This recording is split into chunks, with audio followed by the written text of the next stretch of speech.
Here's a super quick thought for all the parents out there, especially, but anyone who works with kids or is a teacher or anything else. When you model, when you teach by example and you show kids how to do something and you put a lot of effort into doing that so that they can see how to do it themselves, would you then just want them to be like, okay, I get the lesson and why you would do it that way, but then I'm just going to go do whatever I want in the way that I want. And if it's to my own destruction, it doesn't matter. That would be dumb, right? We expect the lessons to be applied if they are going to have any impact or change in a person's life and make them better. The same thing with Messiah.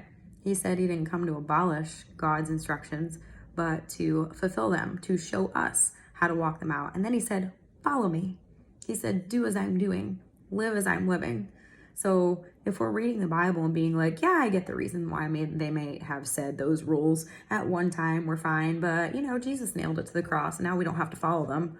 We're just like those lazy and rebellious kids who would take for granted the lessons that we would teach them and go and do their own ways and live in less than what would be the best we would have for them, right? God's best for us is his instructions. And Messiah was not just an object lesson. He didn't come to teach anything new. He didn't come to do away with anything. His own words say that.